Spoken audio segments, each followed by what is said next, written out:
We are so amped for KeyForge, it's crazy. Yeah, that's fair to say, right? About it. So we've been hard at work on a token set compatible with the game with KeyForge, and we're calling them our Archon Tokens. And we're going to share that with you today and kind of show you what we've done. And if you've been following along with us on our live streams for the past like 4 or 5 weeks, you kind of saw the evolution. Really. It's been cool because we've had a lot of feedback and we've been able to communicate with people watching our games at KeyForge as these tokens are developed. So to all of you, these are the finished product, and it's been so much fun to have that experience throughout all of this live streaming process.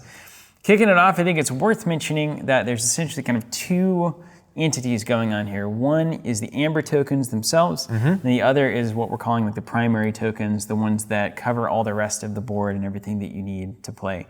Let's start with the Amber tokens. Yeah. Jonathan's the lead designer here at Covenant. We're also brothers, that's why we look very similar. And this is something that I think was kind of a pie in the sky idea. Yeah. Started out that way, and then actually was like, hey, I figured out how to do this. So basically whenever they announced that every deck was going to be procedurally generated in KeyForge, I sort of took that as a challenge. I mean, we all did. So if we could do something with our tokens that sort of mimic that procedural generation. And lo and behold, after a little bit of programming and a lot of design work and a lot of testing, we now have procedurally generated Amber tokens. So literally every Amber set is going to be unique unto itself. That's right. So every set is going to be the same design, and it's going to have those tokens in it. And then every other set is going to be an entirely different design. So it's not that you'll get different tokens in your set. All of those will look the exact same. But every new set that you buy, or every set that your friends buy, or somebody else buys, will be 100% different from any of your tokens. So that, to me, is so cool, and it fits the game so well. So your Amber set is going to be yours and yours alone. It will never appear anywhere else. And if you're a collector type, we are including the seed number for every set of Amber, so you'll kind of be able to, I don't know, just have kind of, instead of putting a cool name, I guess you just get a number. You get a number. We're not quite that advanced yet, no avatars. But they all kind of follow a very similar pattern. We have it's a bit of a star kind of pattern, and then a number of variables are being manipulated in there to create some really incredible designs. There are some in particular that I have pulled out and said, I want to keep these. The cool thing about these too is we've been thinking about, if Jonathan has a set of Amber, I have a set of Amber, we sit down to play, maybe it's a really good game, and we can, like, as an exchange, we can say, hey, I'll give you one of my tokens, you give me one of yours. And if you play like 16 different people and do that 16 times or 20 times or however many Amber you want, you can swap and have a completely every one of your Amber tokens. That's a really cool idea. I like that. So it's kind of a nice like sportsmanship thing too, where it's like, that was a great game, let's swap an Amber and like shake hands. And like on a community building thing, because if you see your Amber sometime in the future, you'll know, hey, wouldn't that be cool? That's really neat. I like that. So there's some cool possibilities. Cool. It's similar to a lot of the possibilities with just what a unique deck game represents. And so hopefully we can harness some of that energy and apply it to the token set here as well. We've also gone with the primary tokens, which you can see here, starting with the keys themselves. Of course, they're in the corresponding colors. We don't know if that matters yet for the game, but we went ahead and made sure that in case it does later, which I think maybe Richard Garfield has said. Yeah, someone said something that, they may. It's definitely something that they could harness in the future for game design. So we may as well hold on to it there. Obviously, the 3 different colors, you get one of each color in the set. And they have different designs on the front and the back. The back is more intricate, so I like to keep them actually face up here so I can see the intricacy through the vibrancy of the token. Yeah, it's all super transparent tokens, so the fact that the more intricate side is on the back actually allows it to shine through with the more minimal side. It's the old data token philosophy. It's the old parallax. Coming back. Our old favorite word. Now, I've used these in a vast number of ways, and they've been used in various ways throughout development. So obviously you can arrange them however you'd like. One way to do it is whenever you forge a key, you place your Amber token inside, and hey, maybe that's good enough. Some of us like to turn it like a lock and key system, and then that way you really know that a key is forged. You can also flip it over to give it even more presence on the board. But if you're like me, and this is what Zach and I have been doing on the live streams, we will quite simply kind of compose this little key, thing, little key, what do you call this? I don't know, shape? Station. And then whenever I forge a key, I'll just put an Amber right in there. When I forge my second key, because I like the middle one to be like the final, the Thundercats moment, I'll put one on the outside there, and then whenever I win the game, that third key is forged, and it feels really satisfying. Excellent. That's to do very that. cool, yeah. So that's one way to do it. There's a number of ways. I mean, you can flip all of these when they complete. You can even if you don't want to use our Amber tokens, like you can just have them out here and you can turn them, or you can flip them to or even show if you have your own Amber tokens that you like, you can put, it'll probably fit most Amber things, tokens even if it's bigger, it'll kind of set in there, which might be pretty cool. So that's the way the keys are working, and these really came together phenomenally. They're a blast to use and play. Yeah. Live stream has been fun to show that off. Then we've got a number of our damage and power tokens. They are double-sided. Everything, of course, is double-sided and paint-filled, so you don't have to paint anything. This is on a red acrylic, and it has the 1 and 3 on the flip, and that has proven to be the best kind of separation of values whenever we're playing the game as it is now. So 1 and 3, and that gets you across a ton of different types of damage values. Nice, yeah. So you can do that, and oftentimes you're taking 2 damage, so you can just flip that over to the 3. We've also got 1 and 3 on the plus to your attack values, or rather to your power values.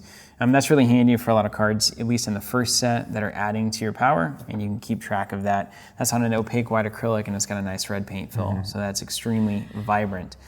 So those are our main double-sided, kind of affecting the things on your board. And we've also got the big chains. Big old chains. Which were made big because we wanted them to feel really heavy. Yeah, straightforward. So you got a 6 on one side, and you've got the single values on the other side. Obviously, they have that kind of chain thing.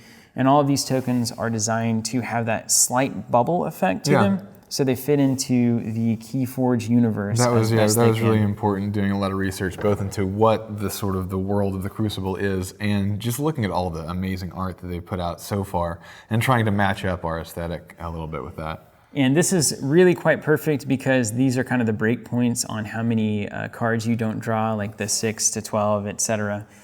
So that's really handy, where if you go over, you kind of know that at this point I get to flip this over and I can break it out, and I don't have to worry about having to draw so many less cards, because chains are terrible. They're very bad.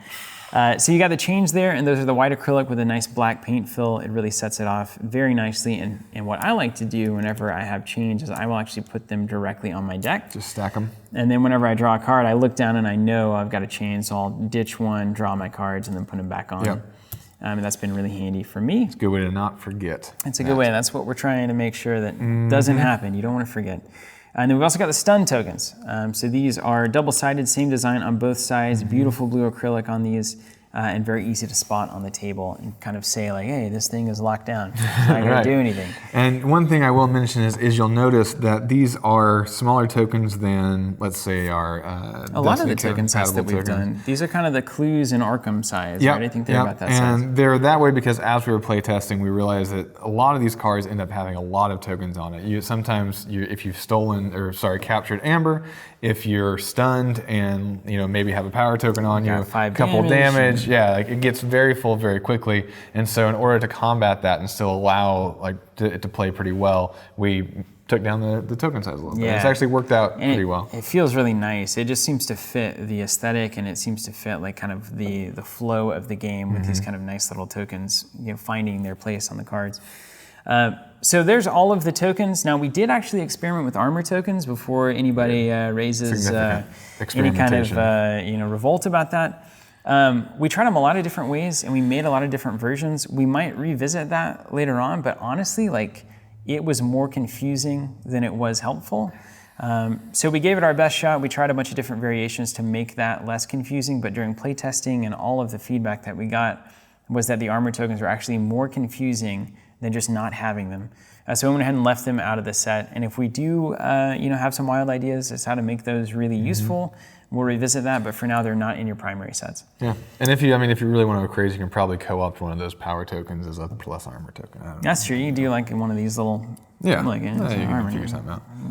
Now, here's one of the cool things though, is that on top of this, the KeyForge starter sets that come standard with the game. So those include 2 pre-built decks that are all the same. And those are like the teaching decks. Then they include 2 random decks, and then the standard tokens, rulebook, the cardboard tokens, and all of that. So we wanted to offer kind of an upgraded version of that for anyone who's interested in just jumping in with kind of a higher quality version of a starter set.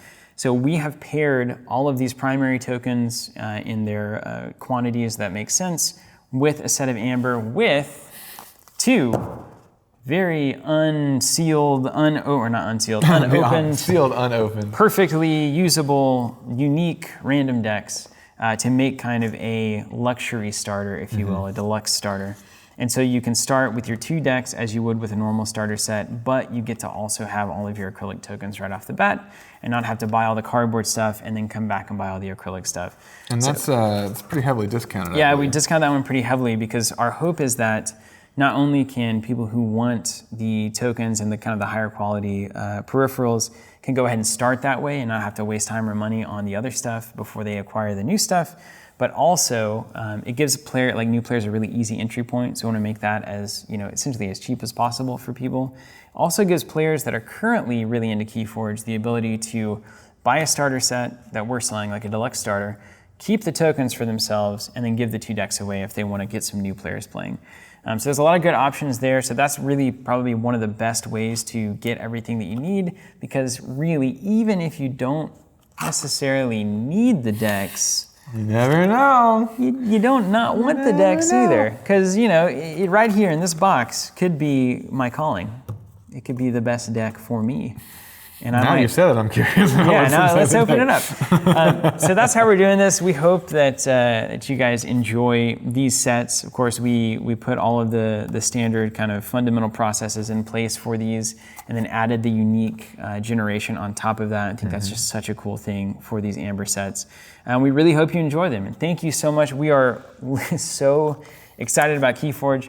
I know some people don't get it, and maybe ultimately we're wrong about it.